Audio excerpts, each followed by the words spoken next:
ಮತ್ತು A1 A5 ಅಂತ ಯಾವುದೋ ಒಂದು ವಾಟ್ಸಪ್ ಚಾನಲ್ಗಳಲ್ಲಿ ಒಂದು ಸುದ್ದಿಯನ್ನು ನೋಡಿದೆ ನಾನು. ಅದಕ್ಕೆ ಸಂಬಂಧಪಟ್ಟಂಗೆ ಬಂಗಾರಪೇಟೆ ತಾಲೂಕು ಕಸಬಾ ಹೋಬಳಿಯ ಅಡಿಗಾನಹಳ್ಳಿ ಗ್ರಾಮದ ಸರ್ವೆ ನಂಬರ್ 37/1, 2, 3, 4, 5, 6, 7, 8, 9 37/1ರಿಂದ 9 ದುರಸ್ತಿಯಾಗಿತ್ತು. ಒಟ್ಟು ವಿಸ್ತೀರ್ಣ 10 ಎಕರೆ 15 ಗುಂಟೆ ಇದ್ದು, ಈ ಪ್ರದೇಶದಲ್ಲಿ ನನ್ನ ಮಗನ ಒಡೆತನದ ಸನ್ಮಾರ್ಗ ಶೆಲ್ಟರ್ಸ್ ಪ್ರೈವೇಟ್ ಲಿಮಿಟೆಡ್ ಕಂಪನಿಯು ಸರ್ವೆ ನಂಬರ್ 37/1, 37/2, 37/3, 37/4, 37/5 ಇರ್ತಕ್ಕಂಥ 2 ಎಕರೆ 37 ಗುಂಟೆ ಭೂ ಪರಿವರ್ತನೆ ಆಗಿದ್ದ ಪ್ರದೇಶವನ್ನು ವಿ.ಡಿ. ಚಂದ್ರೂರವರಿಂದ ಕೈಗೆ ಪಡ್ಕೊಂಡಿದ್ದೇವೆ. ಅದಾದ ನಂತರ ನಾವು ಕ್ರಯಕ್ಕೆ ಪಡೆದಿರ್ತಕ್ಕಂಥದ್ದು ಭೂ ಪರಿವರ್ತನೆ ಆಗಿರ್ತಕ್ಕಂಥ ಜಮೀನು. ನಮ್ಮ ಮಗನ ಸಂಸ್ಥೆಯು ಆ ಜಮೀನನ್ನು ಪಡೆದುಕೊಂಡ ಮೇಲೆ ಮತ್ತು ರೆಸಿಡೆನ್ಷಿಯಲ್ನಿಂದ ಕಮರ್ಷಿಯಲ್ ಯೂಸ್ಗೆ ಕನ್ವರ್ಷನ್ನ ಬದಲಾವಣೆ ಮಾಡಿ ಗೌರವ ಜಿಲ್ಲಾಧಿಕಾರಿಗಳು ಕೋಲಾರವರು ಆದೇಶ ಮಾಡಿದ್ದಾರೆ. ಅದಾದ ನಂತರ ಅಲ್ಲಿ ಹಾಸ್ಪಿಟ್ಲ್ ಕಟ್ಟಲಿಕ್ಕೆ, ಸೂಪರ್ ಮಾರ್ಕೆಟ್ ಕಟ್ಟಲಿಕ್ಕೆ ಸಂಬಂಧಪಟ್ಟ ಇಲಾಖೆಯಿಂದ ಪ್ಲಾನ್ ಅನುಮೋದನೆ ತಗೊಂಡಿದ್ದೀವಿ. ನಿಯಮಾನುಸಾರ ಗ್ರಾಮ ಪಂಚಾಯಿತಿಯಲ್ಲಿ ಖಾತೆ ಮಾಡಿ ಗ್ರಾಮ ಪಂಚಾಯಿತಿಯಿಂದ ಲೈಸೆನ್ಸನ್ನು ಪಡೆದು ಹೀಗೆ ಸುಮಾರು 3 ವರ್ಷಗಳಿಂದ ಅಲ್ಲಿ ಬಿಲ್ಡಿಂಗ್ ಕೆಲಸನ ನಡೀತಾ ಮಾಡ್ತಾ ಇದ್ದೇವೆ. ಹೀಗಿರುವಾಗ ಅದು ಸಂಪೂರ್ಣವಾಗಿ ಪ್ರೈವೇಟ್ ಕಂಪನಿ ಸೇರಿಸುತ್ತಾಗಿದ್ದು, ಸನ್ಮಾರ್ಗ ಸೆಂಟರ್ ಪ್ರೈವೇಟ್ ಲಿಮಿಟೆಡ್ ಅವರು ಕ್ರಯಕ್ಕೆ ಪಡೆದಿರ್ತಕ್ಕಂಥ ಅವರ ಸ್ವಂತ ಸ್ವಾಧೀನ ಇರತಕ್ಕಂಥ ಸಂಸ್ಥೆ. ಈ ವಿಚಾರವಾಗಿ ಏಕಾಏಕಿ ಕೆಲವು ದಿನಗಳಿಂದ ಯಾರು ಪ್ರಚೋದನೆ ನನಗೆ ಗೊತ್ತಿಲ್ಲ, ರಾಜಕೀಯ ಪ್ರಚೋದನೆನೋ ಅಥವಾ ಇವತ್ತೇನು ಅನಗತ್ಯವಾಗಿ ಸುದ್ದಿ ಮಾಡ್ತಾ ಇದ್ದಾರೆ ಯು ಟೈಮ್ಸು, ಅಗ್ನಿ ಮೀಡಿಯಾ, A5 ಯೂಟ್ಯೂಬ್ ಚಾನಲ್ ಒಂದು ಪ್ರೇರೇಪಣೆಯೋ ನನಗೆ ಗೊತ್ತಿಲ್ಲ. ANS ಗೌಡ, AG ಶಿವಶಂಕರಪ್ಪ, ರಾಜಣ್ಣ ಮತ್ತು ಅವರೆಲ್ಲ ಅಕ್ರಮ ಕೂಟದವರು ಸುಮಾರು 6 ಕಾರುಗಳಲ್ಲಿ ಬೆಂಗಳೂರಿನಿಂದ ರೌಡಿಗಳನ್ನು ಕರ್ಕೊಂಡ್ಬಂದು ರೌಡಿಗಳ ಸಮೇತವಾಗಿ ಪ್ರೈವೇಟ್ ಪ್ರಾಪರ್ಟಿಯಲ್ಲಿ ಇವರು ಯಾವುದೇ ಪೂರ್ವಾನುಮತಿ ಪಡೆಯದೆ ಖಾತೆ ದಾಖಲಿರ್ತಕ್ಕಂಥ ಒಂದು ಕನ್ನಡದಲ್ಲಿ ಅಕ್ರಮ ಪ್ರವೇಶ ಮಾಡಿರ್ತಕ್ಕಂಥದ್ದು ಅಕ್ರಮ ಅಪರಾಧ. ಇದರೊಟ್ಟಿಗೆ ಅವರ ಸರ್ವೆ ನಂಬರ್ ಎಲ್ಲಿದೆ ಅಂತ ಅವರಿಗೆ ಗೊತ್ತಿಲ್ಲ.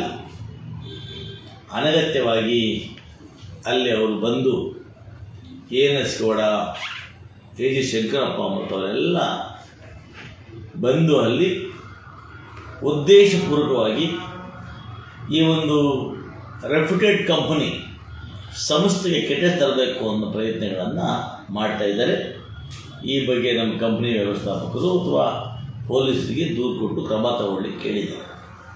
ನಾನು ಇಷ್ಟು ಹೇಳ್ತೇನೆ, ಯು ಟೈಮ್ಸು, ಅಗ್ನಿ ಮೀಡಿಯಾ, A1 E5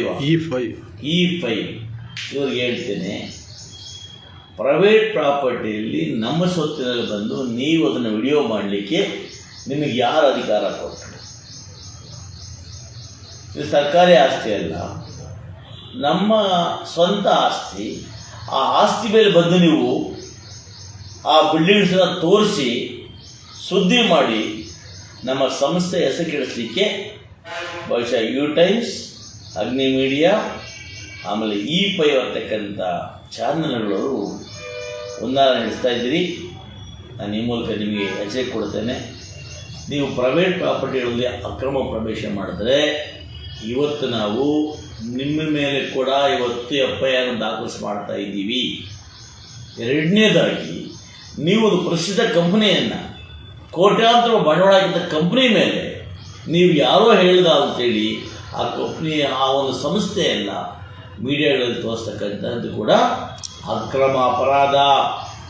ಏಕೆಂದರೆ ಇದು ಯಾವುದೇ ಸರ್ಕಾರಿ ಸಂಸ್ಥೆ ಕಟ್ಟಿರ್ತಕ್ಕಂಥ ಬಿಲ್ಡಿಂಗ್ ಅಲ್ಲ, ಸ್ವಂತ ಜಾಗದಲ್ಲಿ ಕಾನೂನು ಕಟ್ಟಿರ್ತಕ್ಕಂಥದ್ದನ್ನು ನೀವು ಯಾವುದೋ ಹಣದ ಅಂಶಗಳಿಗೆ ಒಳಗಾಗಿ ಅಥವಾ ರಾಜಕೀಯ ಪ್ರೇರಿತರಾಗಿ ಈ ರೀತಿಯಾಗಿ ಶಾಸಕರ ಮಗನ ಸಂಸ್ಥೆಯನ್ನು ಒಂದೇ ಕಾರಣಕ್ಕೆ ಈ ರೀತಿಯಾಗಿ ನೀವು ದುರ್ಬಳಕೆ ಮಾಡಿಕೊಂಡು ನೀವು ಮೀಡಿಯಾವನ್ನು ಮಾಡ್ತಾ ಇದ್ದೀರಿ. ಈ ಬಗ್ಗೆ ಕೂಡ ನಮ್ಮ ವಕೀಲರನ್ನ ಚರ್ಚೆ ಮಾಡಿ ಕಂಪನಿಯ ವ್ಯವಸ್ಥಾಪಕರು ಮಾನನಷ್ಟ ಮೊಕದ್ದಮೆಯನ್ನು ಕೂಡ ದಾಖಲು ಮಾಡಲಿಕ್ಕೆ ತಯಾರು ಮಾಡಿಕೊಳ್ತಾ ಇದ್ದೇವೆ. ಈ ಮೂಲಕ ನಾನು ಯು ಟೈಮ್ಸ್ ಆಗಿರ್ಬೋದು, ಅಗ್ನಿ ಮೀಡಿಯಾ ಆಗಿರ್ಬೋದು, ನೀವೆಲ್ಲ ಕೂಡ ನೋಂದಾಯಿತ ಸಂಸ್ಥೆಗಳಲ್ಲ. ನೀವೆಲ್ಲ ಕೂಡ ಕ್ಯೂ ಟೈಮ್ ಅಂತ ಇಟ್ಕೊಂಡು, ಅಗ್ನಿ ಮೀಡಿಯಾ ಅಂತ ಇಟ್ಕೊಂಡು ಇಷ್ಟ ಬಂದ ರೀತಿಯಲ್ಲಿ ಯಾರು ಬೇಕೋ ತೇಜೋವಧೆ ಮಾಡ್ಕೋಬೇಕು ಅಂದರೆ ಅದು ನಿಮ್ಮ ಭ್ರಮೆ. ಅದು ಕಾನೂನಿದೆ, ನಿಯಮಗಳಿದೆ. ಇವತ್ತು ನಾವು ಸೈಬರ್ ಕ್ರೈಮ್ ಕೂಡ ನಿಮ್ಮ ಬಗ್ಗೆ ದೂರು ಕೊಡ್ತಾ ಇದ್ದೀವಿ. ನಿಮಗೆ ಎಚ್ಚರಿಕೆ ಇರಲಿ. ನೀವು ಇದೇ ಥರ ಮಾಡ್ತಾ ಹೋದರೆ ನಾವು ನ್ಯಾಯಾಲಯದ ಮೇಲೆ ಹೋಗ್ತೀವಿ. ನಿಮ್ಮ ಮೇಲೆ ಇವತ್ತು ಆ ಸಂಸ್ಥೆಯ ಪರವಾಗಿ ಕೋಟ್ಯಾಂತರ ಮಾನನಷ್ಟ ಮಾಡಿದ್ದೀರಿ ಅಂತೇಳಿ ಮೊಕದ್ದಮೆಯನ್ನು ಹೂಡ್ತೀವಿ. ಇನ್ನು ಮುಂದೆ ನಮ್ಮ ಸಂಸ್ಥೆ ಯಾವುದೇ ವಿಚಾರಗಳನ್ನು ನೀವು ಬಿತ್ತರಿಸಬಾರ್ದು ಅಂತ ಹೇಳಿ ಕೂಡ ಕೋರ್ಟಿಂದ ಆಜ್ಞೆ ತಡೆ ಆಗ್ತದೆ. ದಯಮಾಡಿ ಹೇಳ್ತಾ ಇದ್ದೀನಿ, ನಿಮ್ದು ಯಾವುದೋ ಒಂದು ಯೂಟ್ಯೂಬ್ ಚಾನಲ್ ಇದೆ ಅಂದ್ಕೊಂಡು ಇಷ್ಟ ಬಂದ ರೀತಿಯಲ್ಲಿ ಯಾರೋ ದಾರಿಯಲ್ಲಿ ರುಚಿರೋ ಹಾಡಿ ಹೇಳಿದವರಿಗೆ ಸುದ್ದಿ ಮಾಡತಕ್ಕಂಥದ್ದು ನಿಮಗೆ ಶೋಭೆ ತರ್ತಕ್ಕಂಥದ್ದಲ್ಲ. ಯಾರಿಗಾದರೂ ಸ್ಟೇ ಇದ್ದರೆ ಆ ಸ್ಟೇ ಸರ್ವೆ ಮಾಡಿಸಿ ಆ ಸ್ಥಳ ಎಲ್ಲಿ ಬರುತ್ತೆ ಅಂತೇಳಿ ಇಲಾಖೆಯವರು ಗುರುತು ಮಾಡಿಕೊಟ್ಟ ಮೇಲೆ ನೀವು ಸುದ್ದಿ ಮಾಡಿ. ನಿಮಗೇನು ಗೊತ್ತು? ಇವತ್ತು ಮೀಡಿಯಾವ್ರಿಗೆ ಹೇಳ್ತೀನಿ, ಇವತ್ತು ನಮ್ಮ ಆ ಬಿಲ್ಡಿಂಗ್ಗಳನ್ನು ತೋರಿಸ್ತೀವಿ, ಸುದ್ದಿ ಮಾಡ್ತೀನಿ. ಆ ಬಿಲ್ಡಿಂಗ್ ನಿಮ್ಮ ಒಬ್ಬರ ಆಸ್ತಿನ, ನಿಮ್ಮ ತಾತನ ಆಸ್ತಿನ ಬಿಲ್ಡಿಂಗ್ಗಳು, ನಿಮ್ಮ ಬಂಡವಾಳ ಹಾಕಿದ್ದೀರಾ? ನೀವ್ಯಾಕೆ ಸಂಸ್ಥೆ ತೆಗಿತೀರಿ? ನಿಮ್ಗೇನು ಅಧಿಕಾರ ಇದೆ? ಏನಾದರೂ ಅಕ್ರಮ ಬಿಲ್ಡಿಂಗ್ ಕಟ್ಟಿದ್ದೀವ? ಸರ್ಕಾರ ಜಮೀನಲ್ಲಿ ಬಿಲ್ಡಿಂಗ್ ಕಟ್ಟಿದ್ದೀವ? ದಯಮಾಡಿ ಹೇಳ್ತೀನಿ, ಈ ರೀತಿಯಾಗಿ ಗೊಂದಲ ಸೃಷ್ಟಿ ಮಾಡ್ತಕ್ಕಂಥ ಸುದ್ದಿಗಳನ್ನು ತಾವು ಇಷ್ಟ ಬಂದ ರೀತಿಯಲ್ಲಿ ಬಿತ್ತನೆ ಮಾಡೋದು ಕಾನೂನು ರೀತಿಯಲ್ಲಿ ಅಪರಾಧ. ನಾನು ನಿಮಗೆ ಎಚ್ಚರಿಕೆಯನ್ನು ಕೊಡ್ತಾ ಇದ್ದೀನಿ.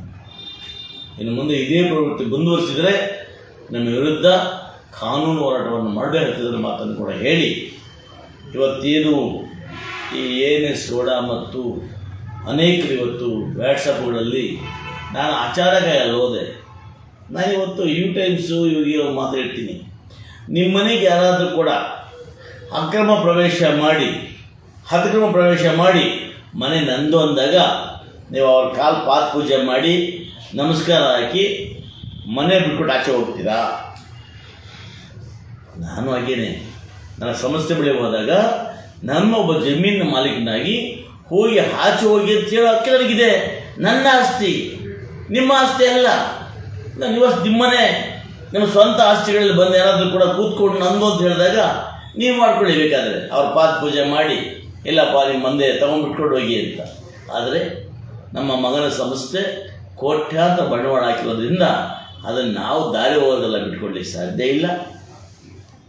ಹಾಗಾಗಿ ಈ ರೀತಿಯಾದಂಥ ವಿಚಾರಗಳನ್ನು ತಾವು ಅನಗತ್ಯ ಬಿತ್ತನೆ ಮಾಡಬಾರ್ದು ಅಂತೇಳಿ ಈ ಮೂಲಕ ವಿನಂತಿ ಮಾಡ್ತೀನಿ.